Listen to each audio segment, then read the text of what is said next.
Hello beauties, I'm back with another video about manifesting, law of attraction, subconscious, all that good stuff.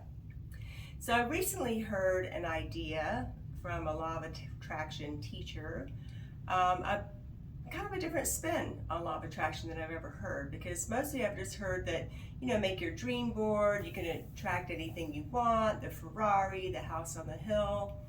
And, I'm sure that all of those things can be attracted by anyone who is persistent and is in alignment with those things. But this new spin that I heard was that it's really more about what we're connected to, inspired by, and passionate about. And this is what I heard, is that there is so much stuff happening all around us. You've already attracted it. It's already here, a lot of the time in 3D already.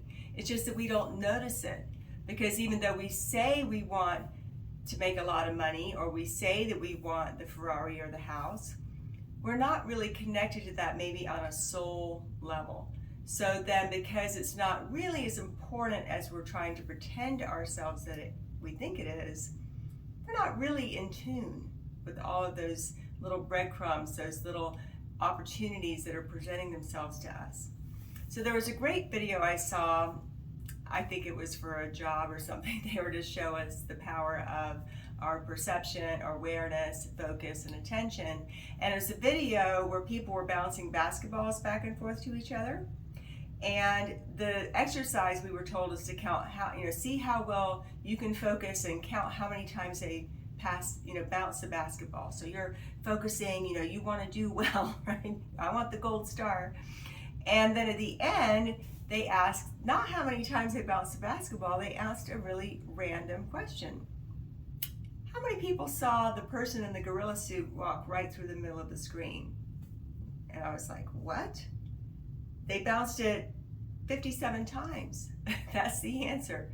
No, they showed the exact same video again, and literally full-size person in a gorilla suit walks right through the middle of the screen.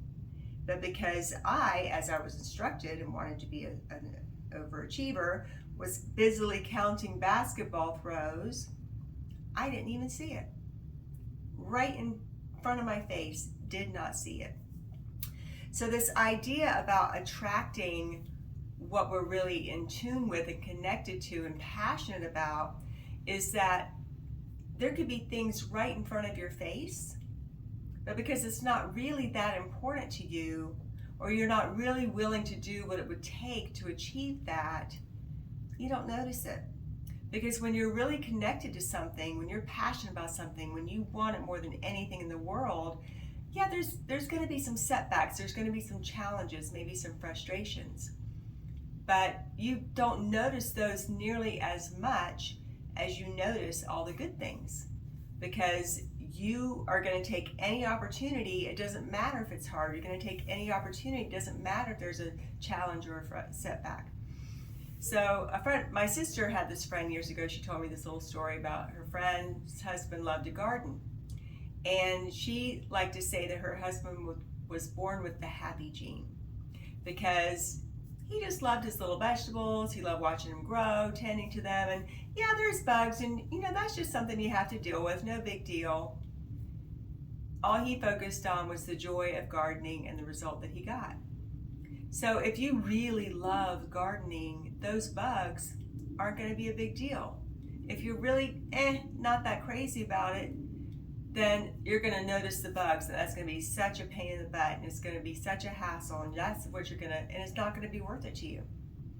So when we're trying to attract through law of attraction, what I would say more generic desires, things that, other people have, so well, maybe I should want it too, we're not going to notice the opportunities the same way, and we're not going to be attracted to opportunities because we will see the negative aspect of it and not want it. It's not worth it to us.